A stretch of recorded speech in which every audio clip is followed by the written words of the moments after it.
Welcome to the Central Africa Business and Energy Forum podcast. You are about to listen to the ministerial panel of CABEF 2022 last edition. Your Excellency have adequately answered those questions, but let me quickly say that there are three issues involved. One is to ensure that we disabuse our minds and our orientations about how to solve our own problems. For too long, Africans have believed that their salvation should come from somewhere. We need help, we need aid, we need assistance. And until that help or aid comes, we will sit waiting for it. That orientation must change. The second is to believe that we need to come together. These artificial boundaries that colonialism created in Africa, you can do it for politics, but when it comes to economics, forget it. You need to break those barriers in order to to achieve something economically. And third is commitment. I want to say that the first one, to a large extent, our people, our leaders are changing. Our leaders, whether due to necessity or whatever, they have begun to see that we can't continue to rely on anybody but ourselves. Whether it is energy transition that has brought this about or whatever, we have become wiser. Our leaders today think of our problems and how we can solve it. Two, we are thinking, as Apple has been saying, as CABEF is doing today, of bringing countries, 9, 10, 11 countries together for a project that no individual country in this sub-region can do it on its own. But if we come together, we will be able to achieve it. And finally, the result of that kind of work is a lot more in multiples than when an individual country begins to do this. And I think this can't be done relying, as we have done in the past, on government. It is time, and I think that realization has dawned on all of us, that the government must partner with the private sector in order to make a success of this. Thank you.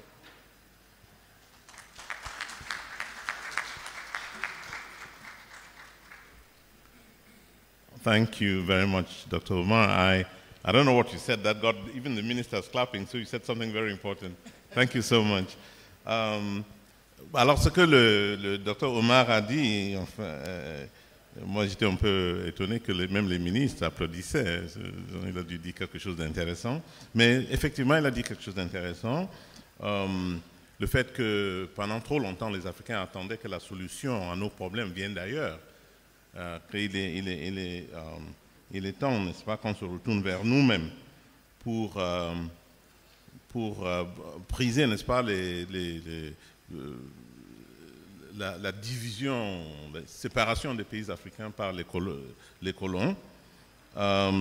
Et il a constaté, lui, de là où il est, que le leadership africain est en train de changer, les dirigeants de ce continent sont en train de repenser aussi leur stratégie, parce qu'eux-mêmes, ils ont vu, et ils ne savent pas si c'est la guerre de l'Ukraine ou autre chose, mais ils sont en train de revoir leur politique, de vouloir faire certaines choses seuls. Pourtant, ils doivent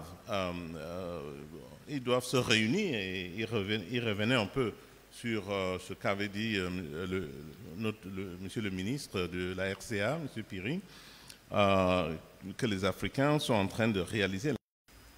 Et donc, dans la problématique telle qu'elle est posée, il s'agira pour nous de nous poser une question, c'est celle de savoir comment identifier les centres de production capables de fournir cette énergie pour les emmener vers les centres de consommation. Et là, nous avons deux aspects. L'un des aspects étant lorsqu'il s'agit de l'électricité, de le transporter à partir de là où il est produit vers là où il peut être consommé le plus. Mais pour d'autres, il s'agira d'apporter la molécule qui nous permettra de produire cette électricité lorsqu'il s'agira d'une molécule thermique. Et c'est ainsi que, dans le schéma, il y aura besoin de construire des infrastructures. Lesquelles infrastructures seront celles qui vont permettre de mettre à disposition les sources de molécules nécessaires à l'utilisation par nos populations, par les industriels, par tous ceux qui en ont besoin. Dans ce schéma, alors que je viens d'énumérer l'utilisation thermique pour la production d'électricité, il y a que les hydrocarbures proprement dites sont également utilisés, non pas pour la production d'électricité, mais pour d'autres besoins énergétiques tels que nous connaissons aujourd'hui dans les industries, dans l'industrie automobile notamment, pour ne parler que de celui-là. Là également, désormais, nous avons besoin de produits. Tous nos pays sont potentiellement acquis à ce que nous ayons de la matière première. Mais ce que nous devons reconnaître, c'est que cette énergie ou cette source d'énergie n'est pas utilisable sous la forme primaire, sous la forme brute. Elle a besoin d'être transformée. Et c'est en ce sens qu'aujourd'hui, nous constatons, malgré le fait que nous soyons pays producteurs et exportateurs de pétrole, que nous avons des défaillances dans la livraison des carburants. On voit régulièrement que nos pays manquent de gasoil, nos pays manquent d'essence, nos pays manquent de pétrole. Et pourtant, ce sont des substances tirées à partir du pétrole brut. Toute la question alors est de se dire, alors que nous sommes dans ce schéma de production, est-ce qu'on ne peut pas innover pour que nous rendions disponibles ces produits utilisables in fine autour de chez nous?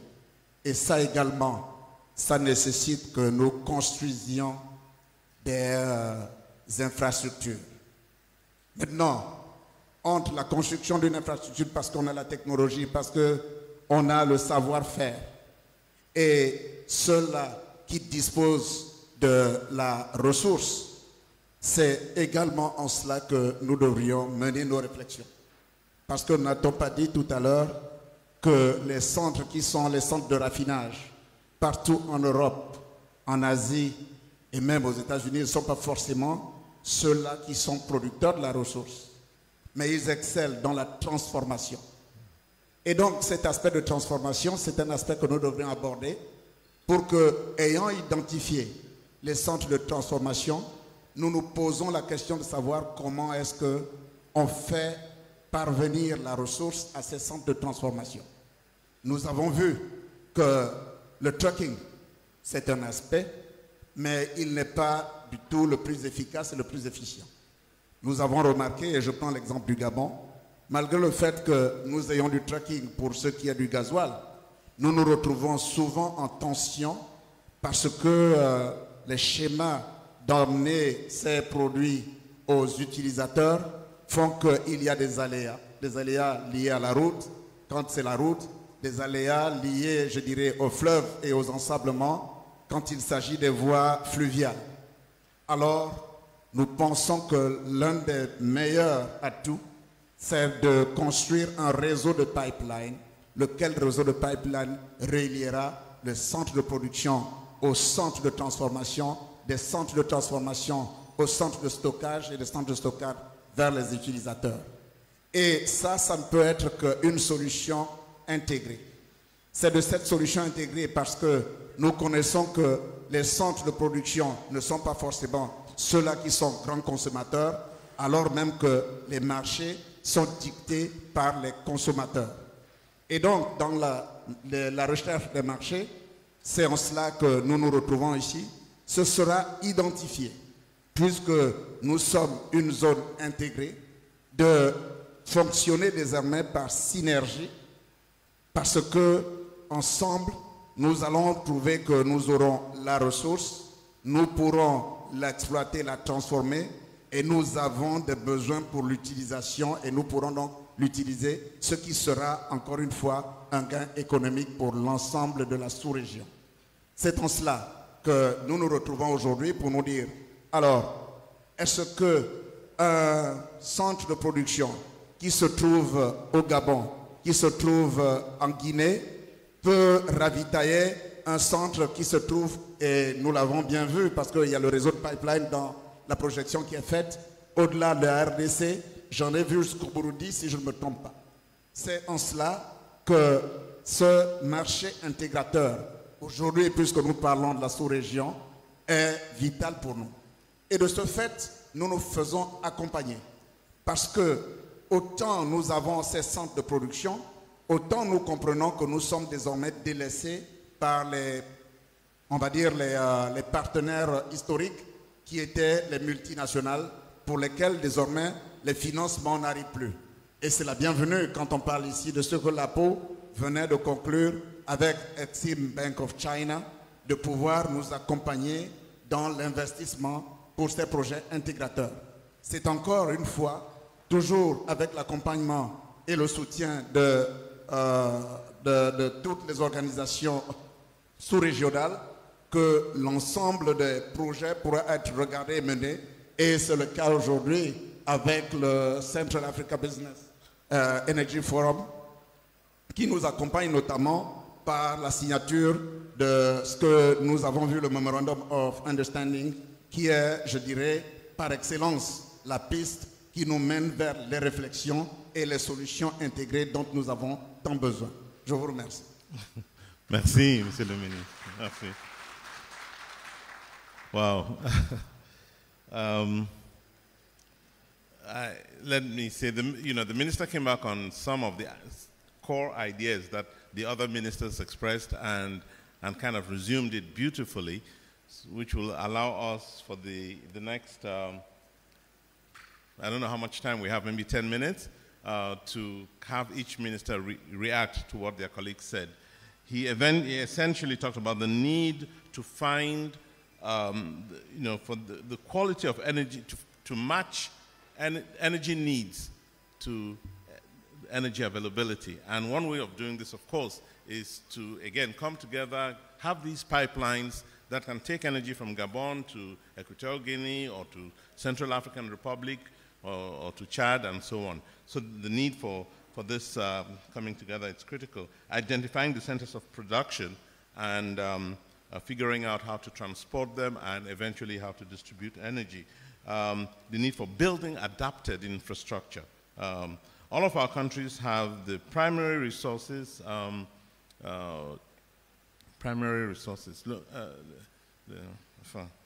La matière primaire en anglais, c'est quoi encore?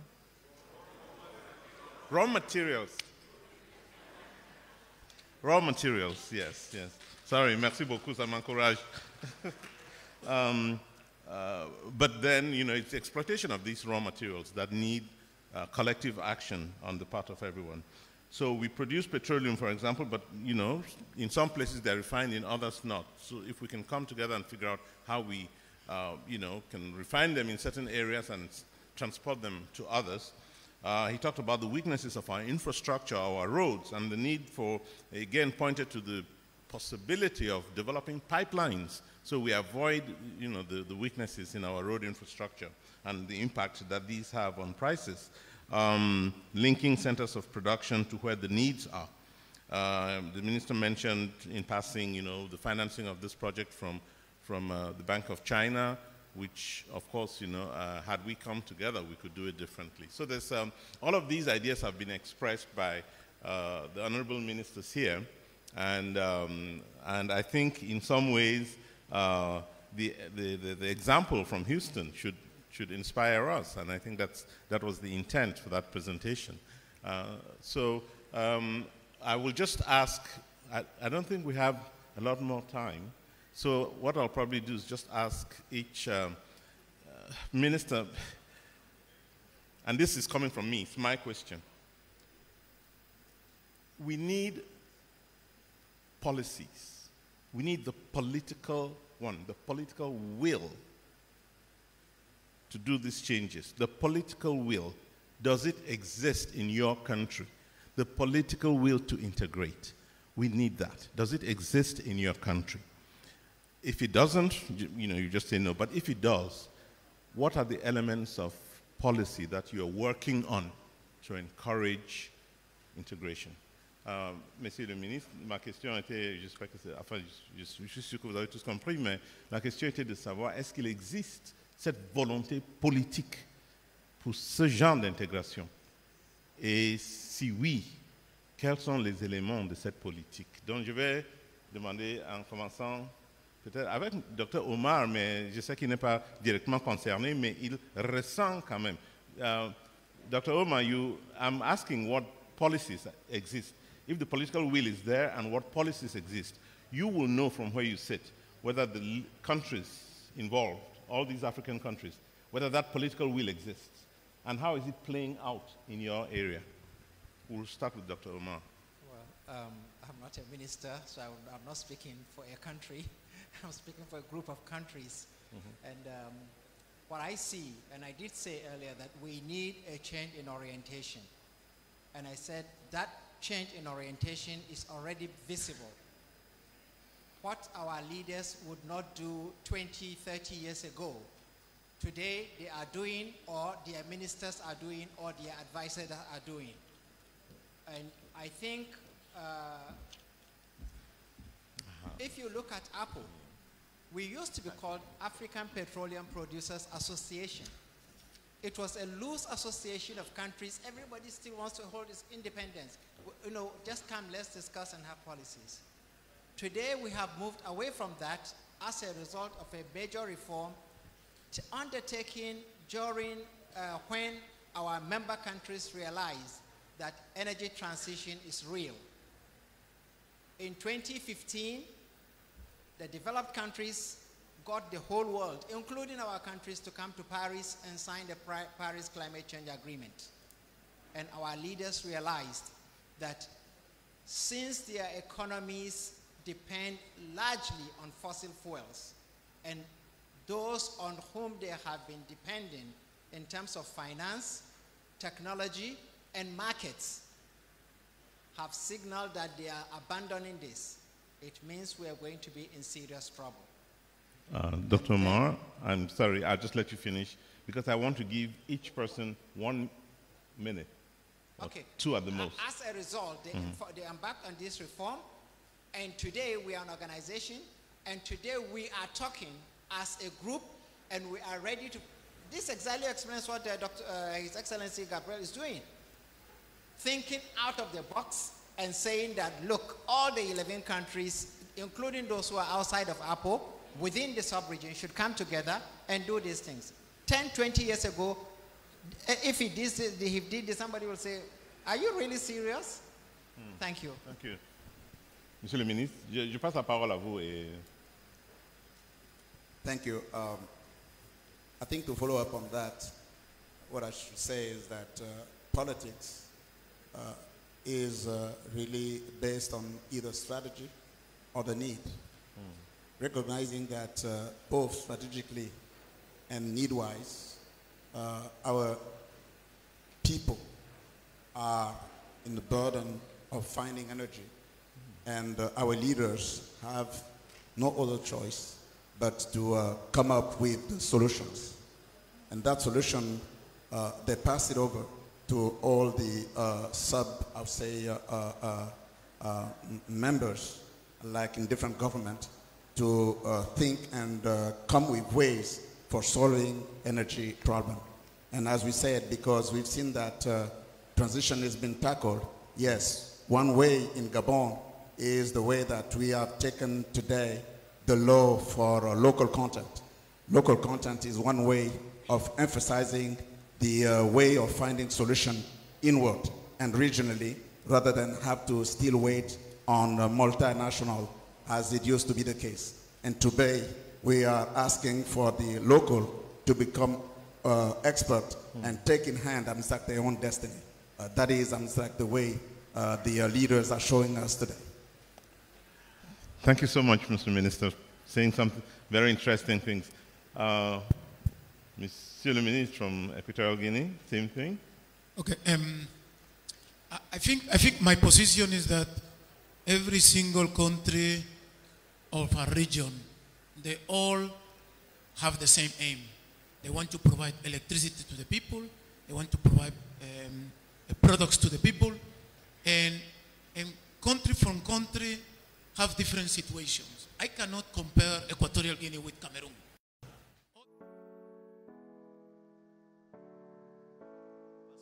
Vous allez me poser la question, comment vous allez faire pour transformer 100% de votre bois? Vous n'avez même pas déjà les industries pour le faire. Il faut donc que ça nous mette la pression pour que nous mettions en place des unités industrielles pour la transformation. Ça, c'est une bonne pratique. Et je dis, ainsi dit, au cas par cas, nous voyons par-ci, par-là les bonnes pratiques qui se font et nous pouvons mutualiser ces bonnes pratiques, les intégrer déjà dans nos lois nationales et parvenir finalement à les communautariser et permettre d'aller vers les cimes que nous espérons. Je vous remercie. Merci, Monsieur le Ministre. Merci. À vous, Monsieur le Ministre. Merci. Bon, je crois que la question a deux volets. Est-ce qu'il existe une volonté politique de nos pays à s'intégrer? Et la deuxième question, la deuxième partie, c'est est-ce qu'il y a un outil d'intégration? Alors, pour vous répondre, déjà dans le domaine énergétique, électricité surtout, il y a un mois, nous nous sommes trouvés à Kinshasa avec mon collègue de la RCA. Nous avons fait un travail technique en prélude à l'accord qui a été signé par les présidents de la CEAC pour créer un marché régional pour l'électricité à travers le pool énergétique Afrique centrale. Donc il y a déjà cet outil qui est le pool énergétique Afrique centrale, PEAC, mais dans l'énergie du PEAC, c'était plus l'électricité. Les idées qui sortent de cette rencontre de ce soir, ça va un peu au-delà, parce que là, ça concerne le gaz, le carburant, etc. Et je crois que ça va dans la volonté de chacun des pays, parce que c'est un défi pour tout le monde. Donc je crois que le fait que les pays de la CEMAC sont représentés ce soir ici à travers les ministres, c'est déjà un signe de l'engagement de chacun pour que ce projet-là voie le jour. Donc il y a une volonté politique. Très clair. Merci. Merci, Monsieur le Ministre. Et à vous le dernier mot, Monsieur le Ministre Thierry. Merci, je vous remercie. Je ne reviens pas sur ce que le ministre vient tout de suite de dire. Déjà à Kinshasa, les chefs de l'État ont pris l'engagement en entérinant la décision que nous avions proposée pour la création du marché. Ça, c'est déjà une volonté politique. Et comme il a dit aussi, si nous sommes là aujourd'hui, ensemble, c'est qu'il y a la volonté politique. Nous représentons les États. Donc, il y a déjà la volonté politique. Mais seulement, quelqu'un a dit que la plus longue marche du monde commence toujours par le premier pas. Aujourd'hui, c'est le premier pas. Il ne faudrait pas que notre premier pas demeure le premier pas. Il faudrait qu'on aille aussi plus loin que possible dans notre volonté politique. Et cela est d'autant plus important que je peux prendre un exemple aujourd'hui des hydrocarbures. Vous savez, la crise a démarré en Europe en février, mais de février à ce jour, l'Union européenne s'est retrouvée plus de 10 fois pour mener des réflexions tendant à trouver des solutions aux différentes conséquences de cette crise. Mais nous, en Afrique, qu'est-ce qu'on a fait? Nous, au niveau de la sous-région, cette crise nous frappe durement. C'est l'occasion pour nous de ne pas attendre, de vraiment aller véritablement vers cette volonté politique de nous réunir régulièrement pour trouver des solutions. Aujourd'hui, c'est la question énergétique et des hydrocarbures. Ça pourrait être demain la question de l'eau. Ça peut être la question de la santé. Ça peut être la question de l'éducation, qu'on n'attende pas qu'on nous donne ou un coup de sifflet vient de l'extérieur pour nous demander d'aller, mais que ça doit venir de l'intérieur, de nous-mêmes, pour qu'on puisse donner satisfaction à nos populations et à nos peuples. Je vous remercie. Merci beaucoup, Monsieur le Ministre. For the English speaking, I wish I could summarize what has been said. Such beautiful things were, but I can't do it because we've run out of time. So I'll let the Honorable Deputy Mayor from Houston summarize for all of us. Her French is excellent, but she'll do it in English. Over to you, Martha. I'm going to speak in English because Okay. I don't want to surprise everybody. It's been an extraordinary day. Eric, thank you for your diligence on the panel today. To everyone that served on this panel, it's forums like this that propel us forward. We can never, ever, ever lose our hope. Our constituents, our citizens are all depending on us to make their quality of life better every single day. And so on behalf of Mayor Sylvester Turner, please know that the City of Houston is here to support Central Africa, and we are looking forward to working alongside each of you to propel you forward and to help you reach your goal of eliminating energy poverty by 2023. Thank you so much for the invitation to be here today. I look forward to continuing our great work in this amazing world that we live in together. Thank you. Thank you, Mrs. Deputy Governor. Merci, messieurs les ministres. Merci beaucoup du fond du cœur. Je suis un homme très critique, mais j'étais très content de tout ce que vous avez dit. Je vous remercie. Hand of applause for the ministers, please. Okay, merci.